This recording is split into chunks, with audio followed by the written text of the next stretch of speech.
Assalamualaikum,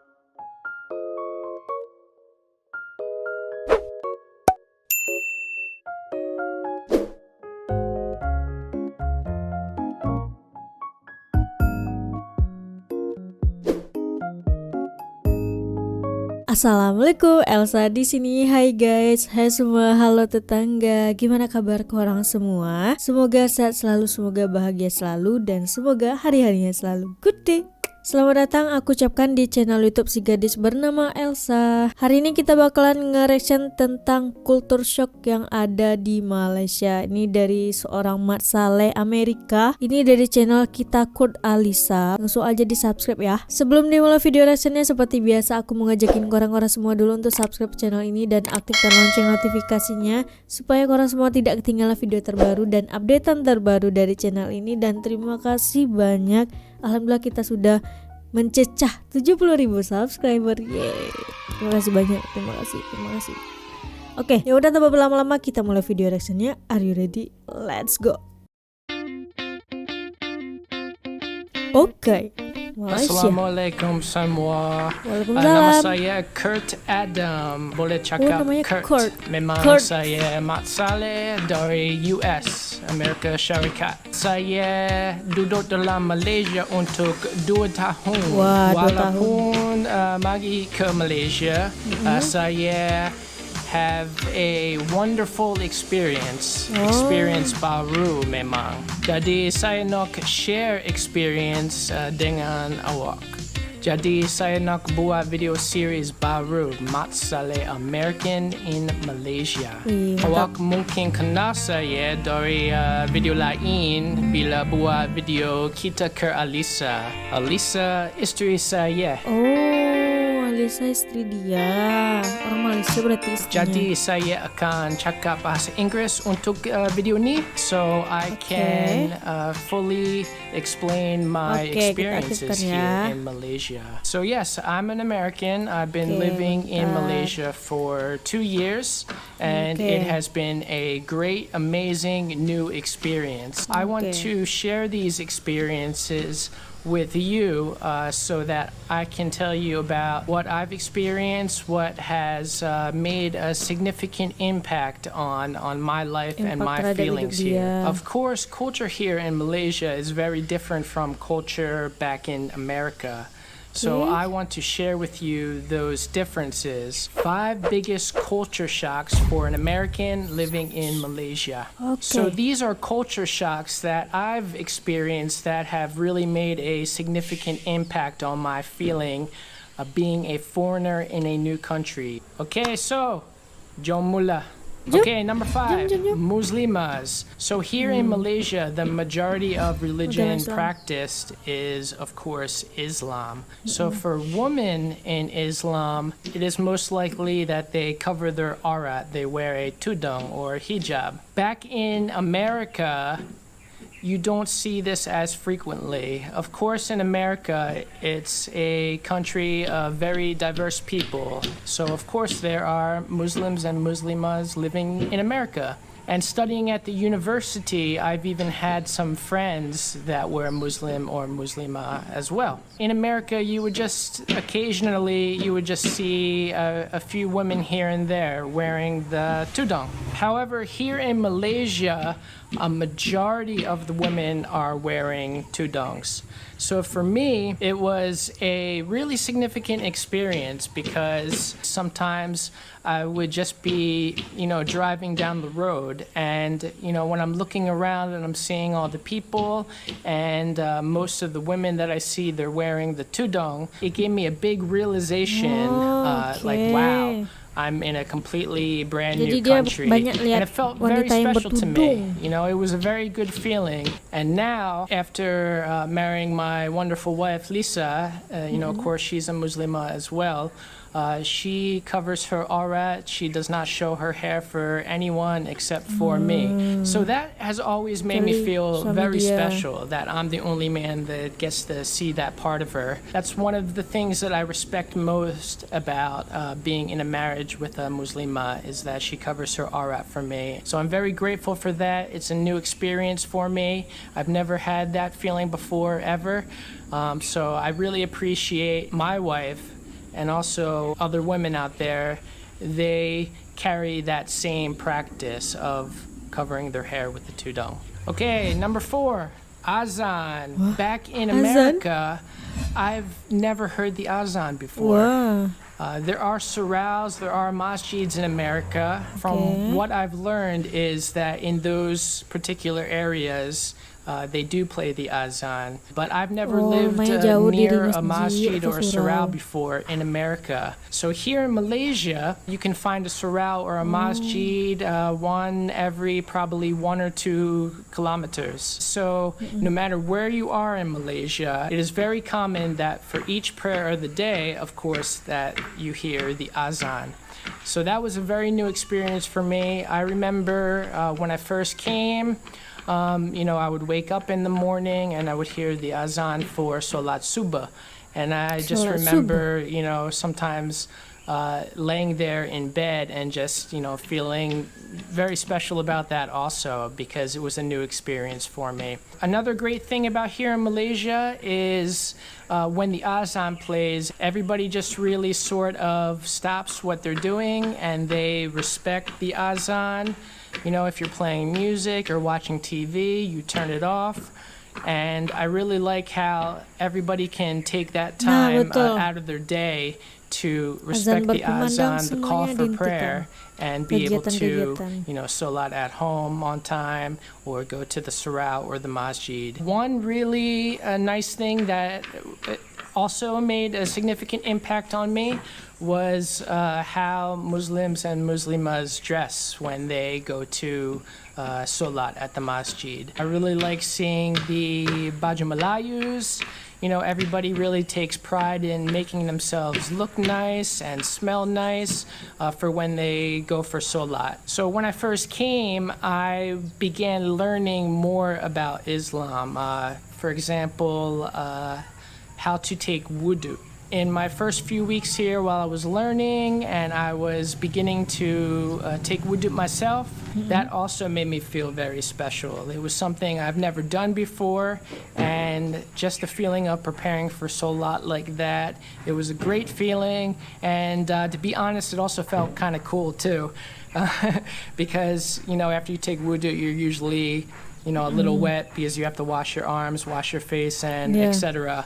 But I just remember it was something new, and I just, after taking wudu, I felt different. I felt special. It felt like a... Kalian kayak gitu juga nggak sih kalau habis ambil wudu tuh kayak rasanya tuh kayak lebih adem, lebih nyaman, lebih apa ya, hatinya lebih tenang gitu.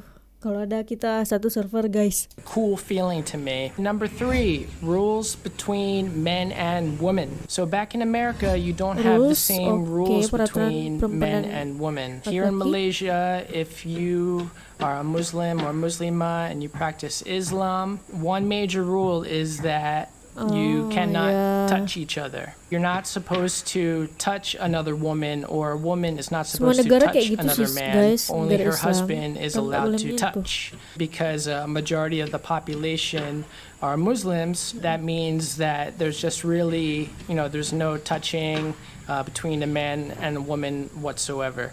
And that even means simple touching. So like in America, maybe you have a friend that is a female. Something happens and you guys want to share the moment. You cannot even do that here because you're not allowed to touch men and women. Some other things that you're not supposed to do is you don't want to get too close to another woman. If you're speaking, you should not lean in to tell them something closely. You should not really joke around and, touch their shoulder. Even if it's through clothing, you're just not supposed to do that. So it's referred to as haram, which is prohibited.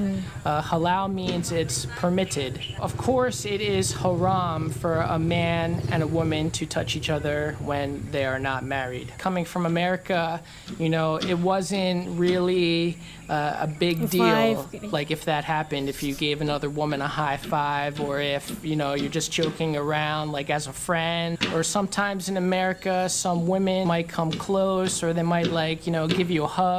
Or even if it's like a best friend of yours and you want to, give them a hug goodbye. In America, it's not strict. That rule does not exist. because that rule exists here, a significant impact for me was a little bit of nervousness. I felt like I had to be extra careful, always, being careful of my actions, be very mindful about what I do and make sure that I don't cross the boundary of being haram. I did not want to do something or say something that would give the impression to another woman that it's close to breaking the rules. So I was always very careful. I didn't want to, joke too much because I didn't want to offend anybody. I didn't want to make anybody uncomfortable. Especially for myself as a foreigner from a Western country, people who interact with me, they might have the idea that I'm not used to the rules here.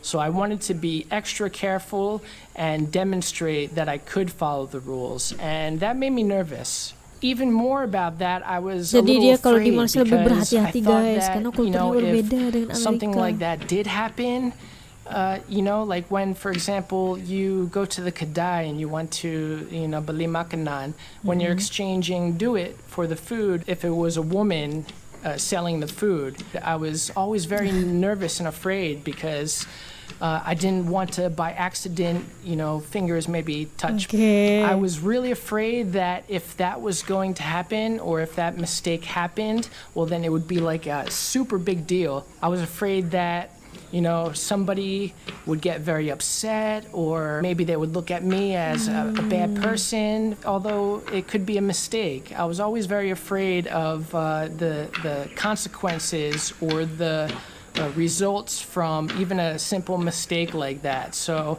I felt afraid, I felt nervous, I was always super careful. But the more that I lived here, the more comfortable I became, especially after observing other Malay people, men and women, how they interact with each other. And once I began to see that, everybody is still just very natural. They have fun, they joke around, without breaking the rule, of course. It was okay to have fun. It was okay to be yourself and be natural without breaking those rules. So once I began to see the interactions, it made me realize that, everybody's just very, very casual still, and you don't have to worry so much. It made me start to open up a little bit and be more comfortable, and then I found that, you can still follow those rules and be absolutely careful not to break them, but you could still be yourself. As long as you're following those rules and you're doing everything halal, well, then it's okay. Okay, number two, eating with hands. So back in America, there's really not much food that you eat with your hands, especially not like here in Malaysia. Almost always in America, you're using utensils like a fork and a spoon. When you eat nasi in America, it's usually as like a side portion for the bigger dish, but we've never eaten nasi before with our bare hands. So coming to Malaysia, and of course that is the widely practiced custom here, is eating most of your dishes with your hands. All the nasi dishes, most of the things that you eat here, you use your hands.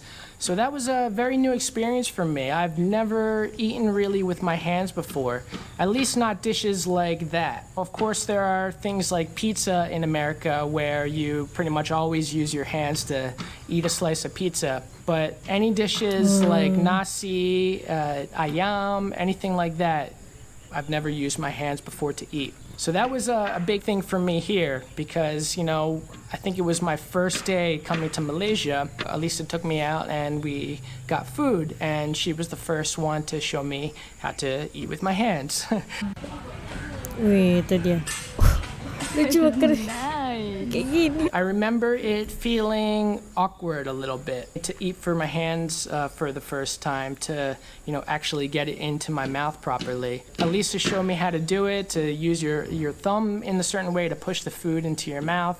And after doing that for a few times, I got used to it.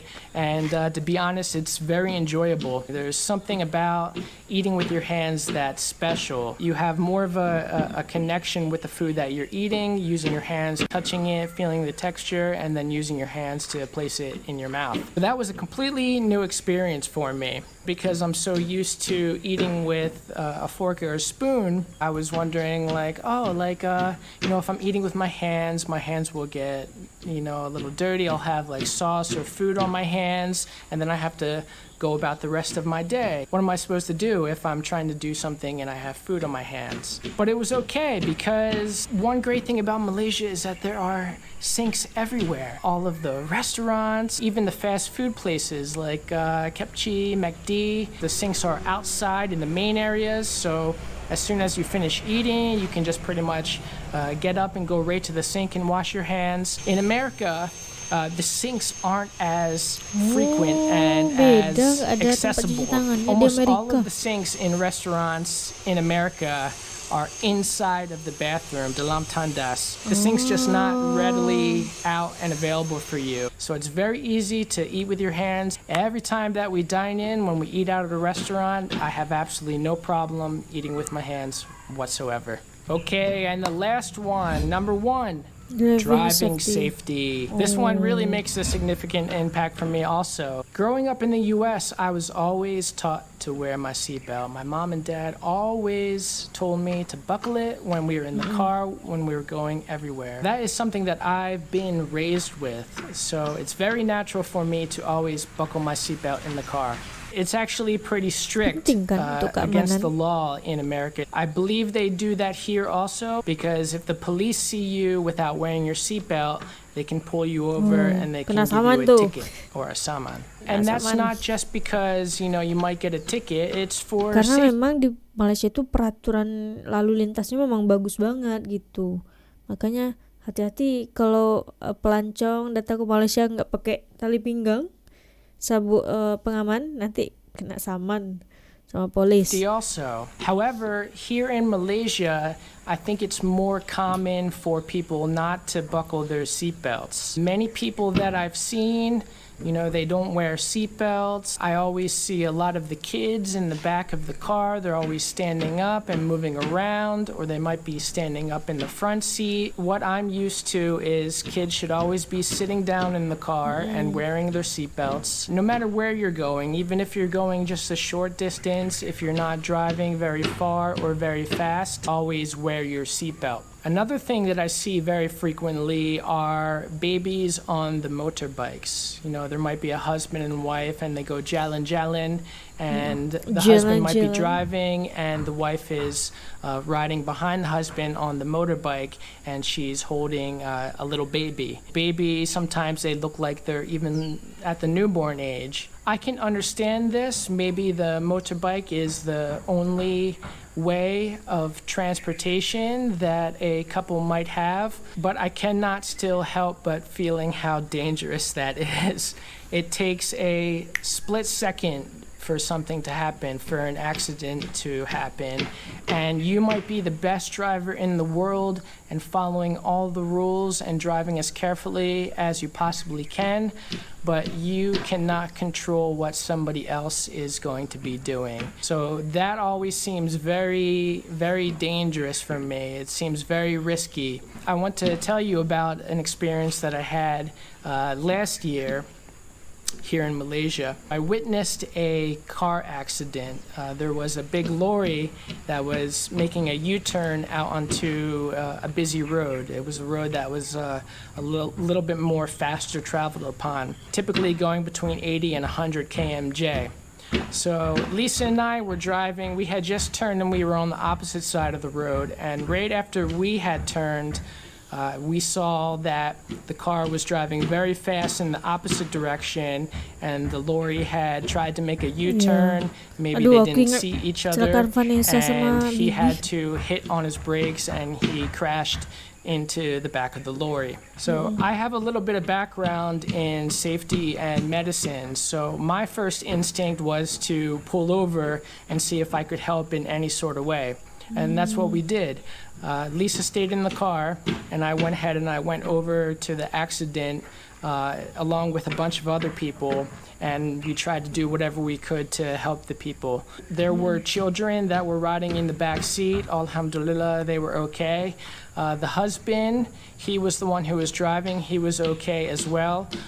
But the woman that was riding in the front passenger seat, she was not doing okay. It didn't seem like they were wearing their seat. Jadi itulah pentingnya pakai tali pinggang. Kalau kita pakai tali pinggang tuh, meskipun nauzubillah ya, kita tabrakan tuh masih tertahan sama tali pinggang gitu. Jadi penting banget untuk memakai tali pinggang. Seatbelts, and she had came forward and hit against the front of the car and was bleeding a lot from her face and was unconscious as well. I did what I could from what I know from my training.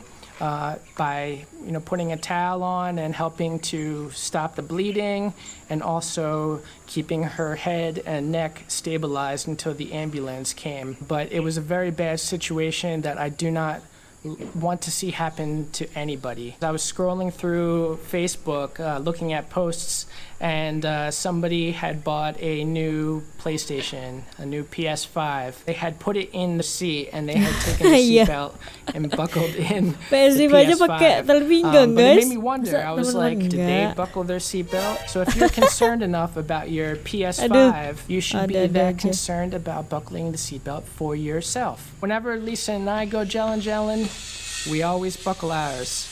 And especially with a new baby on the way, we already ordered our carrier seat for the baby in the back of the car. It comes with a base that attaches to the frame of the seat, and the carrier holds the baby and clips right in. So please, I encourage everybody out there, even if it's uncomfortable, even if you don't want to do it, even if you think that you're not going very far or not driving very fast, please try to buckle your seatbelt. Alright guys, so that's the end of this video. I hope you enjoyed watching. Okay, please don't forget to subscribe and like the video. Feel free to comment as well if you have any suggestions for future videos. If I think of any more, I have no problem doing a part 2. And I will be also doing more videos about many other different topics. My favorite things about Malaysia, maybe special things about here in Terengganu, maybe similarities between Malaysia and the US. There's many different things that I would like to talk about. So I hope you enjoy watching. Please come back and join me for another video. So until next time, stay safe, be good, and I will see you all again later. Jadi itu dia tentang 5 kultur perbedaan antara di Malaysia dan juga di Amerika. Salah satunya tadi ada tentang peraturan keselamatan atau peraturan lalu lintas, peraturan antara laki-laki dan perempuan di Malaysia dan dengan di Amerika. Jadi di sini MAT SALEH ini menjelaskan bagaimana pengalaman dia selama 2 tahun di Malaysia yang dia jalani bersama istrinya, pengalaman dia. Semoga akan ada video baru lagi dari Bang Kurt untuk sharing-sharing lagi tentang Malaysia kepada kita semua gitu, yang mungkin ada yang belum tahu gitu tentang Malaysia. Nah dari video ini semoga bisa lebih tahu lagi, lebih banyak ilmu lagi, lebih banyak informasi lagi. Oke, yaudah kayaknya cukup sekian video kali ini. Bagi teman-teman yang suka sama video ini, jangan lupa untuk like, comment, dan subscribe. Kita ketemu di next video. Bye bye. Assalamualaikum.